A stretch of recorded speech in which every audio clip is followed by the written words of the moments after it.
Welcome, everyone. Today, we have esteemed speaker, Professor Dimitrios Buhalis from University of Bournemouth. And we're going to talk about generative AI and ChatGPT and its application in tourism and hospitality. So with this, Professor Buhalis, I would like to first request you to share your slides so we can begin. Good morning, everybody. Let me do this.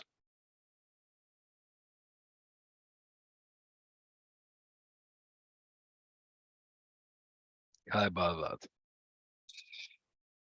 Yes.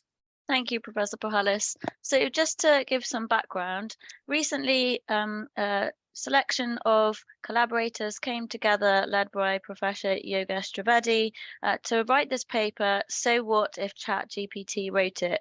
It brought together a range of academics from different backgrounds, so a multidisciplinary paper looking at the opportunities, challenges, and implications of generative conversational AI, focused on research, practice, and policy.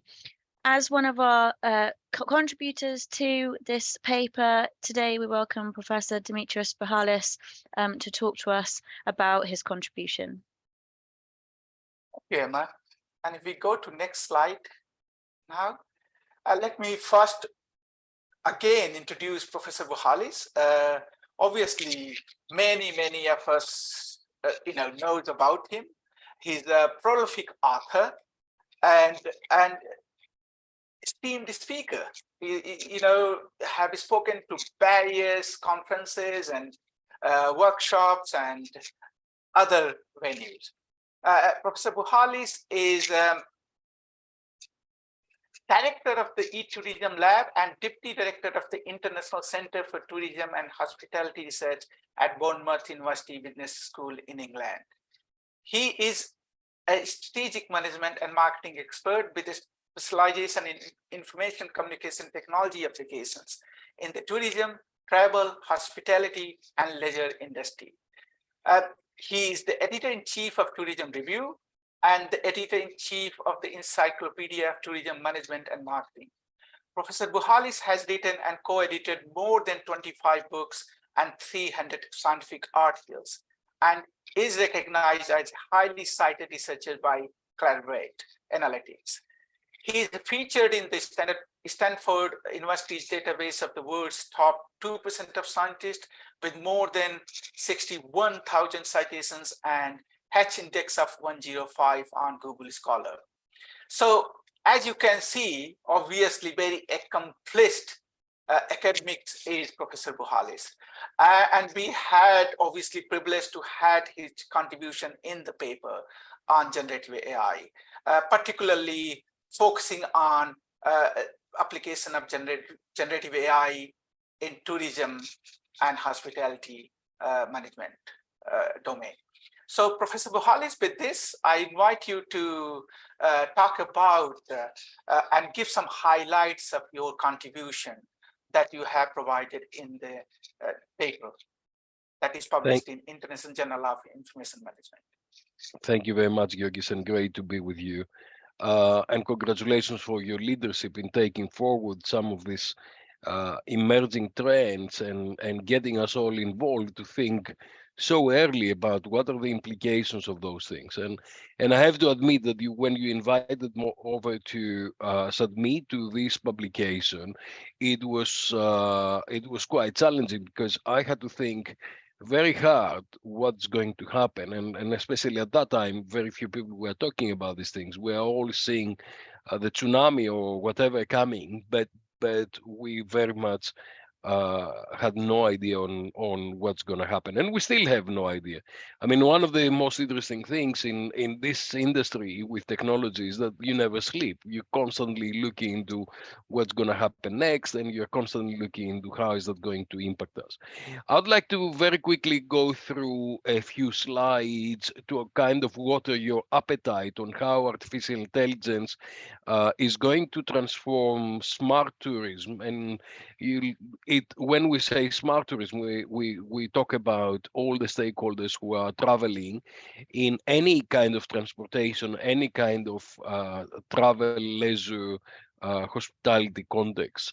And a lot of those things are reflected on my publications. I've been working for them for tourism and technology and marketing for 35 years. And you're looking into a whole range of different things. Now, I put artificial intelligence in a family of different things that is changing the future of society, and tourism is part of the society.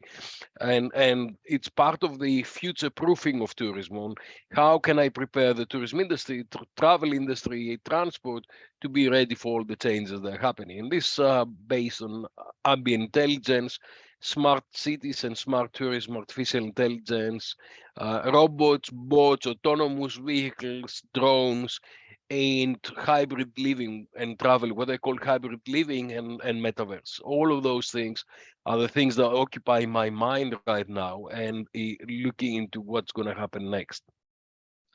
And to develop the future, you really need to understand how this industry is operating. And this part of the Encyclopedia of Tourism Management and Marketing that I did recently, where you've got here the tourism system and here all the catalysts and facilitators of where the tourism is operating. I don't have the time to explain all that, but technology is basically the infrastructure that enables that industry to operate, and you can see the link so you can explore better what's going on. Smartness interconnects everything, so it brings the interoperability and interconnectivity of all the integrated technologies through process and data to produce innovation. And ChatGPT and artificial intelligence is actually what it's doing is supporting smartness and supporting the smartness of the industry to operate in the best possible ways. And you can see the timeline of how the evolution of information communication technologies have moved over the years, and how things like metaverse and virtual reality and increasingly AI are going to transform the industry. So this is the background of what we'll be talking today. So last year I was in Hong Kong. I spent a year in Hong Kong, and I had the opportunity to talk to these two ladies. One was talking about science, the other was talking about my health, and she was doing a full health analysis of what am I doing and what I should be doing. So a lot of those things are the background of what we're talking here. Now, in my contribution to the paper, and that is really focusing on the paper that we're talking about, I said that ChatGPT will be used in tourism, travel, transport, and hospitality on both sides, on the supply side and the demand side. So I've created a little menu like this, and then I've expanded with a nice guy here, looking to what the consumers will be looking for in artificial intelligence and ChatGPT and all the different kind of services that are emerging. So travelers are looking for information in order to satisfy their needs. So they plan their trips and they make the most of their travel experience. They're searching for information and they're constructing itineraries. Where should I go? How long should I stay? What should I do when I'm there? Searching for specialized services, particularly if they've got special needs. And they are very keen to eliminate choice, because if you go to, I don't know, if you go to booking.com, you probably find a little bit less than 1 million hotels listed there. Where would you like to go? Which one? If you're looking to places like London, you'll probably find awfully lot of places, and you're always making compromises between prices, location, luxury, and the different things that you've got to have. So also they need to look into timetables, and in transport and tourism, we're talking about multi-mobility. Am I gonna go by train? Am I gonna go by plane? Am I gonna go by car? And you're really constantly evaluating alternative products and services. Now, one of the things that make it really complicated in our side when you are traveling, and a lot of people don't realize that because they think that it's like any other industry, is that number one, you're going to hostile environments. You're going to environments that you know very little about. And the second thing, it's very context dependent. So if you go to a place and I don't know, there is an election. There are a lot of places that have got election right now. The place changes the way it operates. Now, weather is also critical. We just passed the bank holiday with sunny weather. Wow, in Bournemouth it was absolutely wonderful. That made a huge difference to how people were behaving, how much money hotels could actually charge, and whether people were eating indoors or outdoors. So we've got context-dependent dynamic itineraries, and all of those things need more information. So in the past, people were using search engines like Google to list effectively, to answer questions and get a list of websites that can potentially help them to co-create their experience. Now, this is very different from the capability of ChatGPT because it provides the opportunity to provide or to combine a range of different resources and provide comprehensive information, itineraries, and other solutions in a textual form, in a natural language, and in a native language.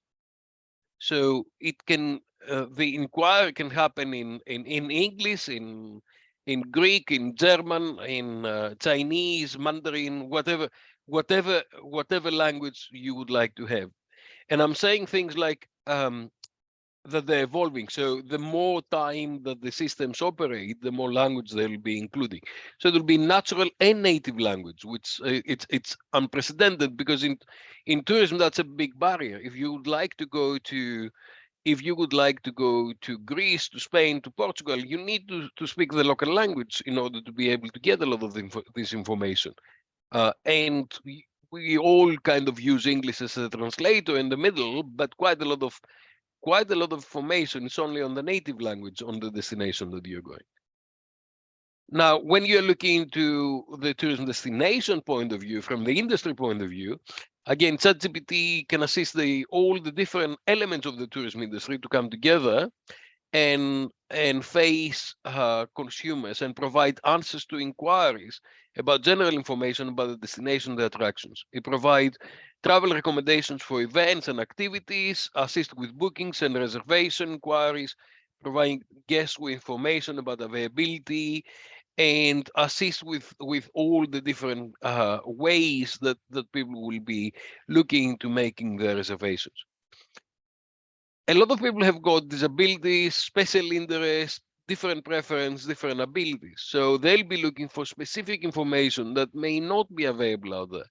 And again, ChatGPT will enable us to actually bring some of this information out and evaluate specific interests based on the first inquiry of the user or the subsequent inquiry. So you may ask for some information, then you can ask for information about, oh, would that be suitable for a wheelchair user? Or what can I do if I have got a 15 years old child with me? It will enable travelers to communicate in multiple languages. It will be 24/7, so you may not need a concierge in the middle of the night if you've got reliable services. Also, we see the use of ChatGPT and AI for marketing content, for developing different kind of concepts, for promoting destinations, from promoting hotels, and doing a lot of functions that we do in the industry. For example, menu engineering and recipe development to improve the service. And you can theme your menu. So you can take the menu and you can say, how can I do the menu on the Pirates of the Caribbean kind of theme?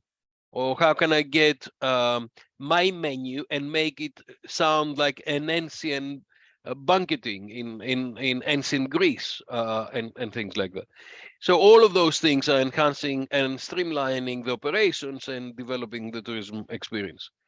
Now, in the paper, I use the example of Kalamata, partly because a lot of people don't know what Kalamata is and where Kalamata is, and partly because my parents are coming from there, and partly because I met the mayor recently and they asked me to help them promote the place. So what can tourists with kids do in Kalamata? That was the question I asked Google, and the question I asked ChatGPT. And you can see the difference, what I was saying early on. If you ask Google, you effectively get a range of different links that is driving you to websites to find the answer yourself. And it gives you some factual information here and some of the key things, mainly from Wikipedia. If you ask the same question to ChatGPT, it provides you a comprehensive answer, which is quite structured in a natural language and in a native language. So that is the big difference for the time being, what we can see. Now, a lot of issues are discussed right now. Is this accurate? Who owns this information? How is this coming out? And again, I keep saying to my students, this is like asking a 2 years old kid, would that have the same knowledge with someone who is, 32 years old professional on these things? Of course, it will not have the same knowledge, but every day that kid is learning, and that kid is learning in a geometrical growth. So in 2 months, this kid is not going to be 4 months, but it's going to be 4 years, and in a few months, it will be 40 years old and will have all the information, will be much more accurate and much more reliable. The other thing is that a lot of this information, when you're looking to this kind of situation in Google, you probably need awfully a lot of time to look into all the different suppliers on what's happening. So I asked ChatGPT, and I put that on the paper. What's the way to travel from Bournemouth to Glasgow in March? And these are the different, and what is the cost? And these are the different things that came back to me in about a minute or so. If I was looking to all the different alternative sites on the website, on the websites based on Google, that would have taken a considerable amount of time. And I also, you remember when I talked about people with disabilities, I said, what can a blind person do in Paris, and how can we facilitate the experience? So again, they start looking into specific things, like braille maps. Braille maps of Paris are available at some tourists and can help you navigate. Touch tours. There's several tours that they are helping, they're facilitating people with blindness to touch different statues and to sculptures and paintings, and have a different experience. So this is a very specialized kind of way of looking into things. And I also ask, can you please suggest Greek gluten-free food? And again, a range of Greek gluten-free recipes came out immediately. As I said, I'm comparing what we're searching currently to what we'll be searching with the capabilities that are happening in the future, to actually open your appetite for some of the discussion that we're going to have and where we're going. I'll show you two more examples and then we'll go to a discussion. This is my friend Lee Mallon, who spent about 7 hours with his daughter to design a new hotel collection based on AI. So they used Midjourney, ChatGPT, and Canva to create 5 very different hotels, a 27-page brochure, unbelievable visuals, and the whole concept was a hotel nearby a volcano, because he was going somewhere with in a close to a volcano area. So he created a whole thing for a new hotel brand that was based on nearby volcano, and all the visuals, they're all coming from AI.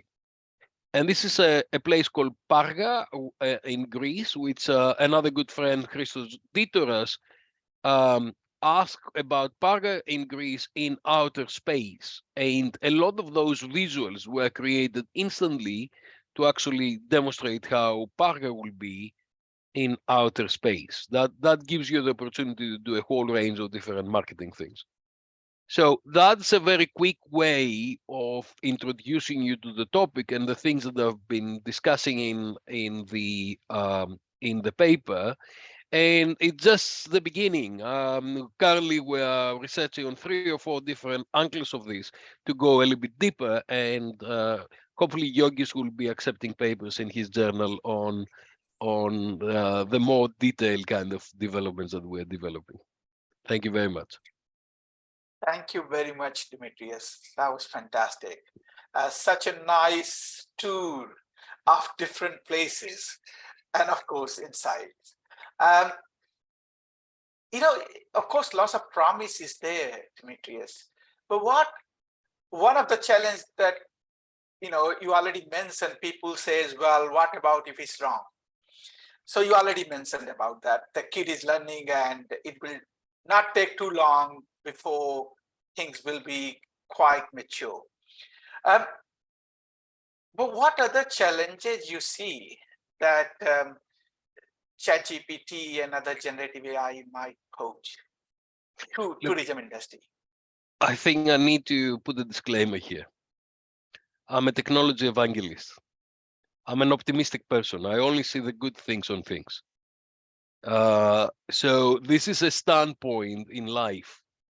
And there are other colleagues who are doing critical studies that they come back and they tell me, oh, you know nothing because all of these things are bad and wrong and nothing's going to operate and things like that.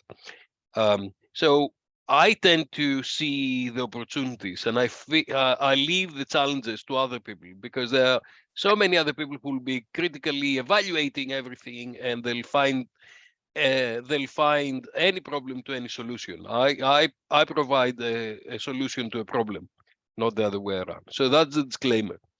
That's the first thing. The second thing is that this thing is new. And I'm old enough to remember I started working in the industry when we were operating the telex with the tape. Now, none of you will remember that because you are very young. And I remember vividly, probably in 87, 86, when I received my first fax. And then the conversation was, what about if people are faxing you indecent images? And that was the challenge at the time. So every new technological innovation is creating several challenges. And this is really, artificial intelligence is really challenging. I was listening last night on BBC that the creator of ChatGPT and the Google AI labs came up and they said, this is really dangerous. And it is really dangerous because it can recreate realities from realities that do not exist. And there are a lot of people who believe a lot of different things, and that creates huge problems. But I think it's a tool. It's the same thing like a car. Your car can kill you and can kill other people, but also can transport you, take you to Swansea or in many different places, and gives us opportunities to do things. So I'm not going to indulge in listing challenges. There are a lot of challenges, but I'll say, look, it's innovation adoption. Innovation is disruptive. This is super disruptive and can create a whole range of different problems. But I would rather look at the opportunities for the time being. And as far as the challenge is concerned, I guess there's legal implications, there are regulation implications, there are scientific implications, and we need to develop the right tools to actually regulate and legislate and make sure that the tools that are coming forward are going to support humanity rather than destroy humanity. Thank you. Dagwi and Emma? Yeah. Thank you, Professor Buhalis. That was, fantastic talk. Really, really interesting points around, how we can use ChatGPT as tourists in terms of the language barriers that we may face when we're traveling to these, as you coined, these hostile environments that we're going to, which we're unknown. Also, for making travel more equitable for those with disabilities. I thought that was fantastic, Professor. So thank you for enlightening me anyway on all those different areas. I guess one of my questions then that kind of comes up is, you talk about it being a hostile industry, and the industry has faced an awful lot of challenges through the COVID pandemic, and we're kind of coming out of that to some extent the other side. How do you think ChatGPT can support travelers and reassure travelers traveling now, on some people only just beginning to travel following the pandemic, and I guess finding ways to use ChatGPT as a tool to rebuild and give confidence in the sector? This is an interesting question. First of all, I didn't say that the industry is hostile. The industry is the most loving industry and caring industry that exists. It's the environment's hostile because, and it's not that the environment's hostile, but we choose to go to different places that we do not know anything about. So if I'm going to Finland, Rovaniemi, and the temperature is -40, the environment's hostile. The local people know exactly what to do with -40, and I freeze to death.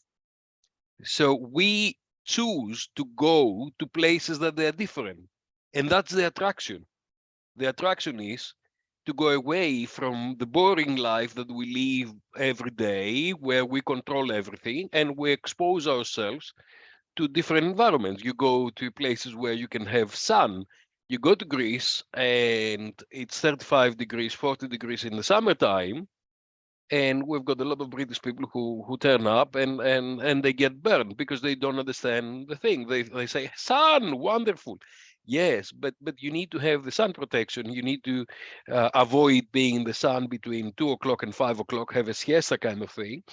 And you need to behave like the locals. The only problem is, of course, we do not know what the locals do. That's why the environment is hostile, and we need to use technology and information to tell people early enough how to prepare and what to do in these environments when they turn up and they do not know what's the normal norm, the local norm. Now,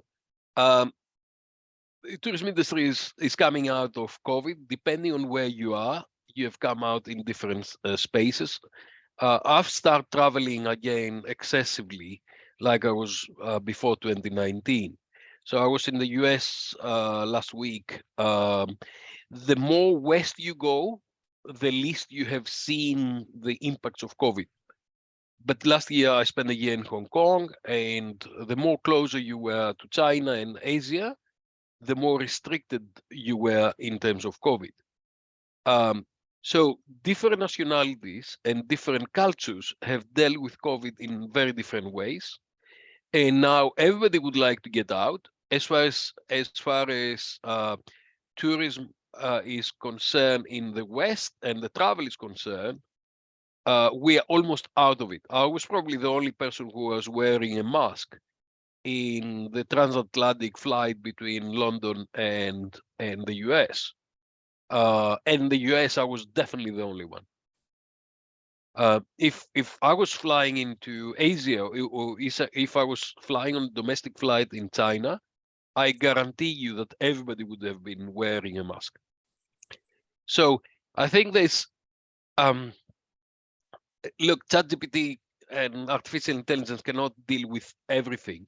But I guess one of the things is looking for reliable information to understand the local customs and understand what's happening. Currently, there's another wave of COVID in China. So if I've got up-to-date information of what's happening, I'll protect myself in a better way. And there are less risks, if you like, if you go in the West, partly because a lot of people had gone through that journey and they had ammunition through vaccination or having COVID before. So it's not a fact of ChatGPT here, but it's a fact of information that you need to understand the local information. And the more and the impact of ChatGPT will have is the ability of combining information coming from different sources. Because currently the most reliable sources are coming from government and health organizations, some of specific organizations that they're dealing with that. But in order for us as normal travelers to find out this information, you need to spend awfully a lot of time going through very comprehensive, particularly risk adverse text, which means I'm going to give you 25 pages report to tell you that you must wear your mask.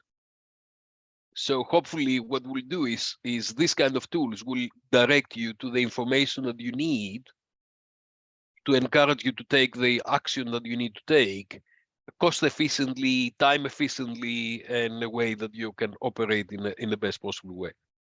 So a very long answer to a short question, but there were many questions in that question. Just to add into that is, of course, I'm not sure if I'm thinking in right direction, but ChatGPT obviously provide more condensed, more kind of capsule type of information, what you need rather than everything. However, ChatGPT is not able to provide real-time information. It's not connected with internet. So if you really need the information that what is going on at the moment anywhere, then that has to be Googled, or it should be extracted to some other search engine. However, if you need information that you just want to make things easier, and that's not time sensitive, then ChatGPT can do a very good job in there. Dimitrios, any comment on? Yeah. There are a lot of questions in this comment as well. First of all, real time is very important, and I've written a paper on real time for tourism experience and especially if you've got disruptions. British Airways have just canceled about 150 flights over the weekend. So imagine 150 flights, imagine 100, let's say 100 people on each plane. So you've got about between 150 and 15,000 and 25,000 people disrupted in Heathrow, plus the return flights. That would have been a total of about 50,000 people over the weekend. We're looking for real-time information. How can I go to Athens if my flight was cancelled? Now, ChatGPT cannot help you with this because it doesn't have real-time information yet. So give it a few months, and the big data is going to learn to accumulate bigger data in faster times, and that the time lag will become minimal. So when I'm writing something, I'm not writing about tomorrow. I'm writing something that's going to happen in the next 4 or 5 years, and the adoption is going to be there. So artificial intelligence is going to be connecting things and sources much faster. Google is really bad as far as real-time information is, because it relies on the update of the web pages about real-time. The media that we use for real-time is Twitter. But again, you've got so much noise on Twitter, and you do not necessarily know what's happening currently, and you don't know which are the reliable information.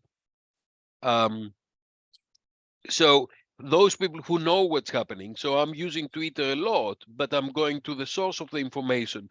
I don't know if you remember, some years ago, there was a volcano ash in Iceland, and all the flights were cancelled. I was stuck in Barcelona, which is wonderful because I really wanted to be stuck in Barcelona for a while.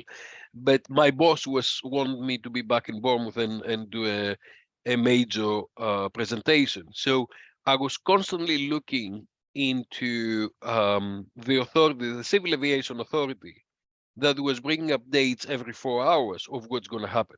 The rest was noise. So you had one real source, and there was another guy who was a volcanologist who was producing information about what will happen and how things are going to happen. So these two Twitter accounts were giving me all the information and I needed to know. And I know a lot of people spend a lot of time at the airport fighting with people on the gates, which they couldn't do anything. I was going around Barcelona, and I was every 4 hours, I would check on Twitter what the Civil Aviation Authority was saying. And as soon as they say we fly, I was the first person to be on at the airport, and I got back on the first flight that was flying back from Barcelona to London, and the flight was empty because people didn't know, and the system was not fast enough to update all these things. So real time is really critical for us, I think. And I'm probably the first person who is talking about real time information and how it is changing the way that you create your experience. This is really, really critical and really, really important. And I think ChatGPT will play a role for that, because if there's anything that artificial intelligence is capable of doing, is analyzing big data in near real time and creating decisions. I think this is the most core benefit that we will see in the future. Now, when is the future? I don't know. I'm very good at predicting the future, but I'm very bad at predicting when the future is going to happen. So what's going to happen is that this thing is it's going to come very soon, and I think that will be the most advantage that we're going to have in this area. I mean, generative AI per se, like ChatGPT, is not connected with internet. So that's the constant why it cannot actually generate real-time information. But when they start applying generative AI like ChatGPT in a particular industry sector for specific purposes, and then they connect internet, then that will be real time for sure. Yeah. What's your prediction, Yogis? How long is that going to take? Well, look, already search engine like Bing already using, ChatGPT type of system. So it's not going to take too long. I guess maybe 6 months, a year or so, you will see lots of applications will emerge that will contain these kind of generative AIs for sure. And then that would be more real time, I believe.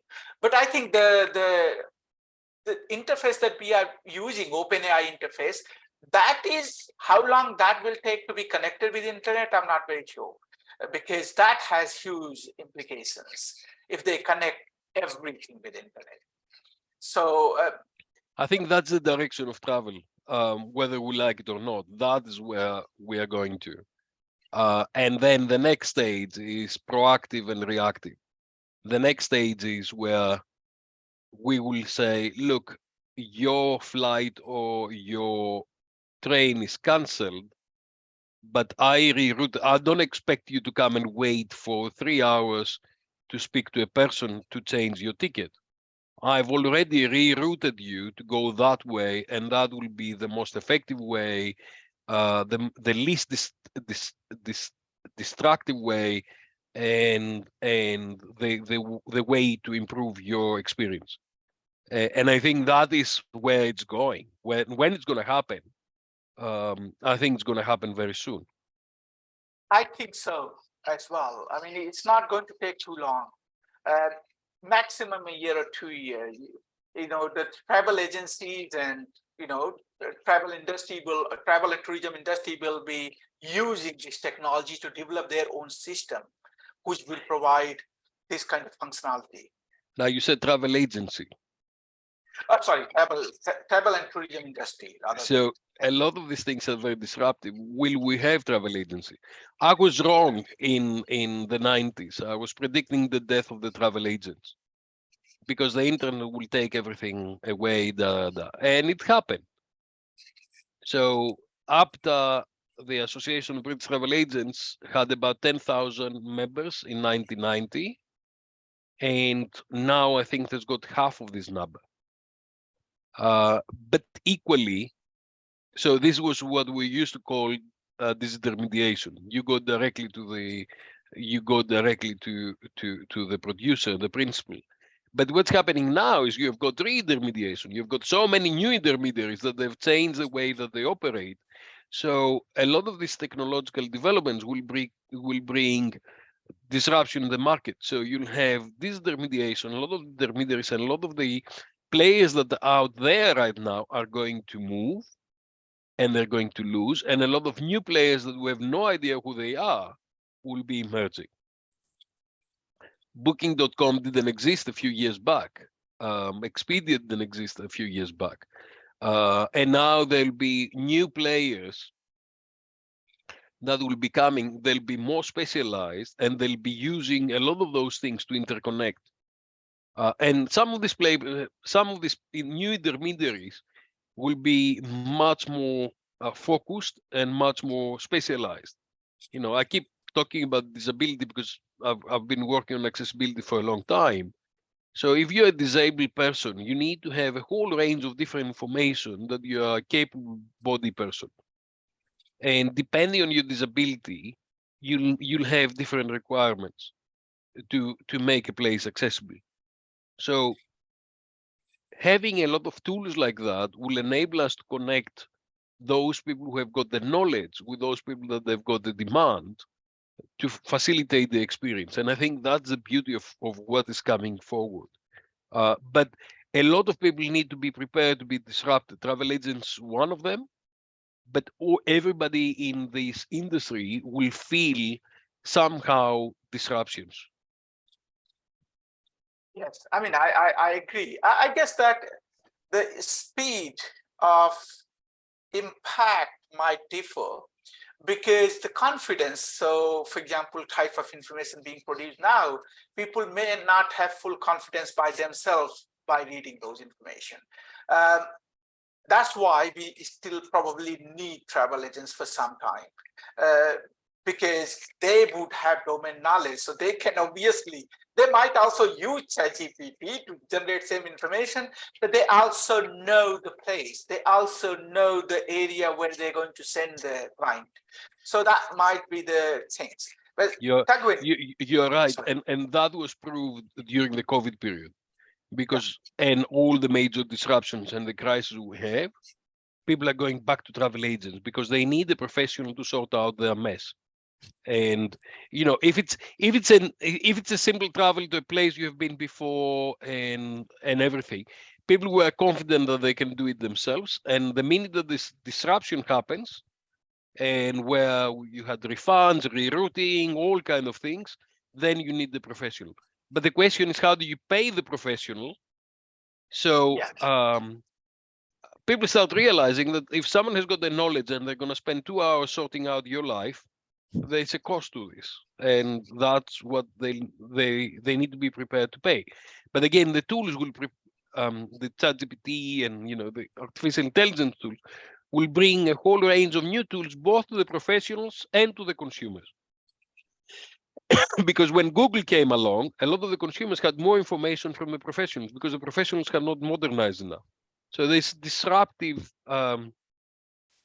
impact that's going to go through the industry, and that's I'm spending a lot of time talking to industry right now and developing research with industry to prepare them for the future and saying, okay, the future will be different from the past because people are not going to be going to your concierge and ask for information locally. They'll be going to your concierge and they expect that your concierge will know all these things, and they'll be looking for interpretation of what's going to happen.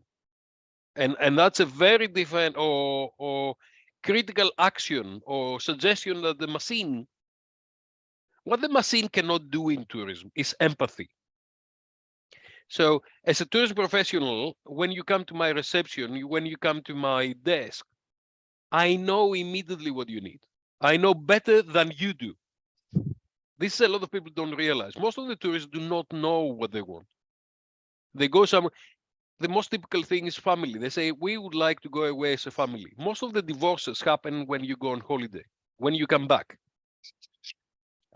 And we all set up family holidays for people to be together. And guess what's happening? They fight. Because it's the first time that they all get together, and the first time that they're spending awfully lot of time together. Now, if if I'm telling that to someone, they say no. But when you see that every day, you know exactly what's happening. So you need to prepare for that situation. And a good tourism professional has got empathy to understand what the real situation is. This is where human is because a lot of people are asking me, is the machine gonna take over? And I said, hopefully not. But the only thing that the machine cannot do is empathy, because we are, especially people in and going back to your point, Tegwen, about the hostile industry. That's that's what the industry does. Can understand when it's your birthday and produce a birthday cake at no time, without you having to pre-order 4 weeks in advance. Understand when you have, understand what is your mood, and either give you a whiskey or a chamomile. It's you come to my bar, I'll either gonna give you a whiskey or a chamomile. That the machine cannot realize. It would definitely be chamomile every time, Dimitrios. But I mean, other than empathy, what about, you talked earlier on about the cultural differences when you were traveling around the pandemic, and I guess the sensitivities of the training data of ChatGPT. It surely isn't as that aware culturally, whilst it has access to all this data. Humans are better placed, definitely at this point in time, to be more aware of what's going on culturally, or the different things that are happening, festivals and events, possibly. It may know those kind of things, but the cultural awareness that travelers should maybe be aware of, it's better coming from maybe a human agent than a artificial agent. And that bias maybe that's written within the training data. Do you think there is any bias, or what are your thoughts around that?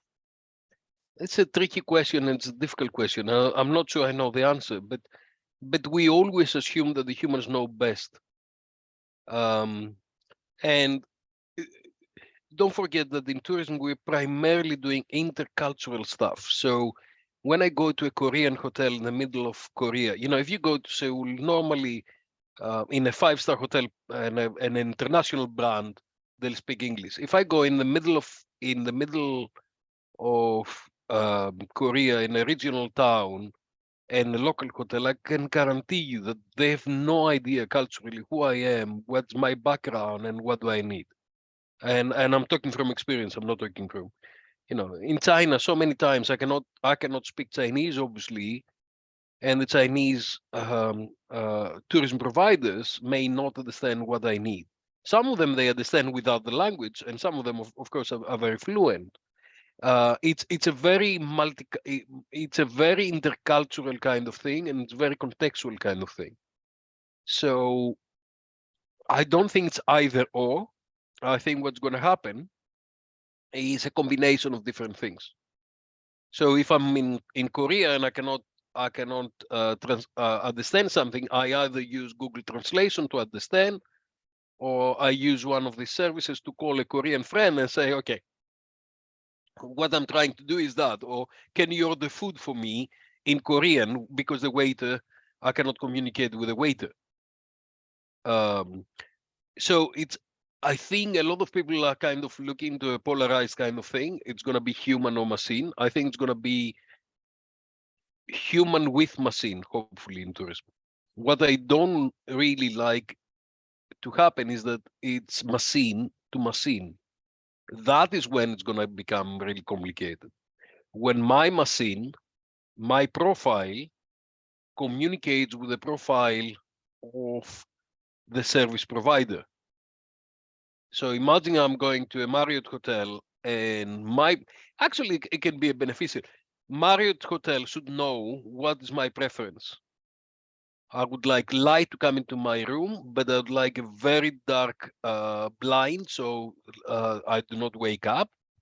I really want a very, very strong internet Wi-Fi signal, and I'll compromise on a lower quality room to have a better quality signal. But these are personal requirements, right?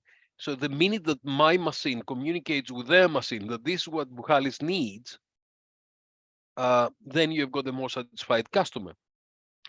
So it's a combination of human and machine that's going to bring better satisfaction, and it's going to bring better co-creation of value. Ultimately, this is what it is: it's co-creation of value. And we've got individualization, personalization, contextualization, because you really need to understand what is needed at each particular time within the context for this particular individual. And that's really complicated. Because again, when people are traveling, you've got the different persona. If you travel on business, if you travel on leisure, if you travel with family, if you travel with when my mom was still alive, she developed a constraint on how much she could walk. So my behavior will change dramatically if I travel with my mom, because I knew that she wouldn't be able to walk for more than 2 kilometers. So I'll be predicting what's going to happen next, and I'm going to be using taxis, or I'm going to be using other things that I wouldn't be using if I'm traveling on my own. As far as the machine knows, is Buhalis traveling, but actually Buhalis traveling within a context of other travelers and my consumer behavior will be influenced by a lot of different things. So it's our industry is super complex. A lot of people don't understand how complex it is. Emma, you wanted to say something. Say again. Emma wanted to say, yeah. I've got several questions, Dimitrios, but I'm concerned about your time, so I'm not going to here pick up for on you. empathy, which is the bit I was really interested in right now. But just ask. We've spoken a lot about the front end of the customer journey and how this innovation, at least in its current form, can help with things like travelers' information search. But how do you think technologies like ChatGPT are going to affect the latter part of the customer journey? So, for example, do you think that travelers' reviews are going to become less authentic? So, I'm thinking that a traveler will go to ChatGPT to help them write the review, and then obviously whether this data is then used to buy these technologies, and then it just perpetuates in terms of the authenticity. What do you think? You're opening many different kinds of worms here. Authenticity. People think that they want authentic experience, but in fact they don't. If I take you to authentic experience, you may not like them. I don't know if you've ever been in cockfighting in Indonesia or any of these things where a lot of blood goes around. It's very authentic, but actually people don't want it. So what we do is stage authenticity. We just understand what people would like, and we provide a compatible kind of experiences to their needs and their requirements. And if they really, really, really want authentic experience, they'll find them, but it's very unusual. That's one thing.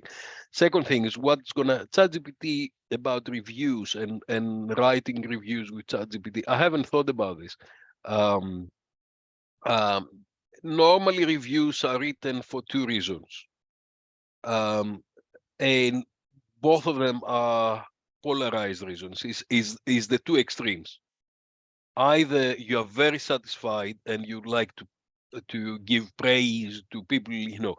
I went to this hotel and Nadia was a beautiful a very beautiful person that created a fantastic experience, looked after my kids, and I really want to say how wonderful she was. Or Jonathan was he actually saved my life because I lost my computer, and he found my computer. He brought to the airport just before I was going, and oh my God, Jonathan, you are. Or it's the other way around. Really bad kind of stuff. This is the normal reviews that we find. Now, I'm not sure what the impact will be of ChatGPT in writing reviews. I guess what's going to happen, though, is that the reviews will be input to future things. So if I'm looking to one hotel that says, My kids had amazing time, kids friendly, or my dog had an amazing time. That's my latest thing now. I'm looking to dog parents and pet parents, because that is changing behavior of people dramatically, and it creates a huge challenge for us in the industry, for a whole range of things. So I've written about this. So if everything was about my dog loved it here, I guess AI will pick that up. And when you're looking for the pet experience, how can I go to Greece and have a dog? To be, how can I take my dog on holiday to Greece? Uh, that will come forward, and that will be reinforced by the reviews. That would be great, because it's difficult enough finding somewhere to take my dog in the UK, let alone Greece. Thank We've you. just written about that, because you've got a situation now where pets, especially after COVID, regarded as family members, and we don't have pet owners. We've got pet parents. So I spent a year in Hong Kong, where a lot of the hotels, they had to open their properties to pets because they didn't have external customers, and we did a lot of reviews on what they do. We've written a paper. Send me an email. I'll send you the paper. Yeah, that would be great. But just to correct you, it's not parent, it's poor rent. Oh, oh, that's also right. Yeah, absolutely. So what's the other questions? Yeah. Emma, do you have any question? Or I do, just to steal one more, if I may. okay. Just picking back up on the empathy. So the thing that the robot hasn't got is empathy. And I noticed that when in your pictures traveling to Hong Kong, when you met those two robots, they were both quite feminine characteristically. And do you think this plays a part as to why they're being designed with these more feminine traits? Because perhaps people perceive that women are more empathetic. Yeah, I think so. I think there's a big debate right now about anthropomorphism in robots, and I think there's a mistake that many people make when we're talking about robots, and when we design robots, we're trying to make them look as human as possible, and I think that's a mistake, because you should not really. A robot is a machine and needs to look like a machine to me, that's going to do things. So if it's in a restaurant context where robots are bringing your plate, I don't want them to look like human. I would like them to look like a truck that they bring food. This their function, you know. And the reason why I'm doing this, that the more anthropomorphic you do, the more expectations you create. So you expect the robot waiter to have an understanding whether you like your food or not like your food, or to understand from where to serve you. That will never happen, because a robot is not about doing this. It's about bringing food from it. It depends what the design is. So anthropomorphism is a big discussion right now in AI and information systems and technology in general. And I think that in we are still trying to imitate humans. We shouldn't. We should really say, this is the function of this machine, and this machine needs to be designed the best possible way. It is not a human, so there's no point of trying to imitate one. But what it is a machine that's helping humans. So I think we are not very far away from a situation where you're going to have what we used to call the captain or the head waiter, who is looking after your satisfaction in a restaurant. You go into a restaurant, you look into a menu electronically, either on the table or on your tablet or on your phone. You order, the food arrives by robot.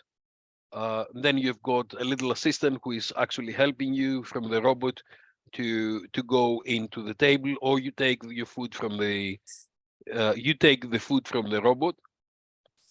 And then you've got the humans to do the public relations that make sure that you're happy, perhaps a magician who plays tricks with you, someone who understands that if you have a dog, your dog needs water and needs something to play with. You know, that's the human, that's the empathy bit. The rest can be done by technology. Thank you. Okay, so I know our discussion getting longer and longer, but I want one last question to to pose you. You are editor as well, and you're doing very well with your journal, Tourism Review. Given this new developments, ChatGPT, what kind of research you looking for your audience, or what kind of research you would be kind of considering to do in this domain?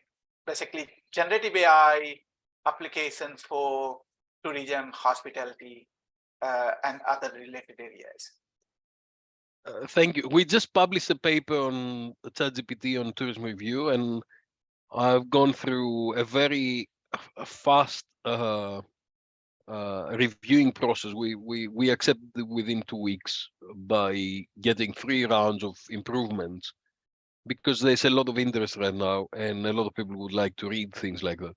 So I'm looking into publications on understanding how the machine and the information is going to change. I'm not looking for papers that says what it does right now and what mistakes it does, because this is a very dynamic kind of thing. It's like talking about things that they're coming out and concentrating on their teething problems. It's not about that. It's really about the strategic element. And if you've been following what I've been researching and developing, I'm looking into what's going to happen in the next 5 years, 10 years. I think 2030 for me is a good year to kind of see a vision, because 7 years away, but it's actually so many miles away than where we are now. So what I'm researching currently is how can you take those things and concentrate on front of the house, customer experience, and different customers, different needs, um, young generation, old generation, digital divide, different cultures, different needs, different special needs, abilities, disabilities, pets, no pets, all of those things, because they'll generate a whole range of different user requirements. On the other side, on the industry side, I'm looking to what can we do for different functions. So if you take the value chain and if you look into what people are doing, how can I use this on different functions of the hotel? One is the service, so front of the house. How can I make sure that my customer is happy? I understand how I can co-create value and benefits. But also when I go back of the house, what can I do in my supply chain? What can I do for my marketing? What can I do for my procurement? What can I do for my processes, re-engineering of menus, doing all kind of things? If I'm in the airline industry, what about looking into different kind of routes? Which route should I open? Which route should I close? There are a lot of marketing issues that we need to be looking at, and technology will enable us to, and ChatGPT will enable us to structure answers based on those things. It, for the time being, will not give you the final answer, but it will give you the initial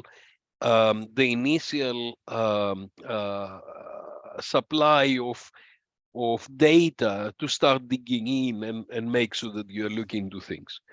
But again, for me, ChatGPT is effectively the new search process. It will be the new Google, if you like, and actually managed to get Bing back into the game. Wow. And it will enable people to find information faster, and we'll combine information from multiple sources. That is something that we have not. And then digging in, so it gives you one information, then you can have supplementary questions to dig into information. I think this is what is my current research interest, to look into how can we take these things forward to ensure that we understand what it is. But more than understanding what it is, my research is about designing what I would like it to be. And that is the most critical thing we can do currently as scientists in this area. Thank you so much, Dimitrios. It was fantastic. You can see that time just running. Yeah. So obviously we can discuss much more, but let's just stop here. It's been very useful to kind of talk about in such a detail this new developments in tourism, hospitality, and travel context. And you provided, kind of 360 overview, but also detailed points about several things in this domain. So thank you so much for joining us, and thank you for giving your insight. It's a pleasure. Thank you for your leadership developing this article and everything that you do in information systems. Thank you and very thank much. you, ladies, for wonderful questions. And I need to send you the pet paper. Thank you, Tagmin. Thank you, Emma. Thank you very much, Dimitrios. Bye. Bye-bye. Bye.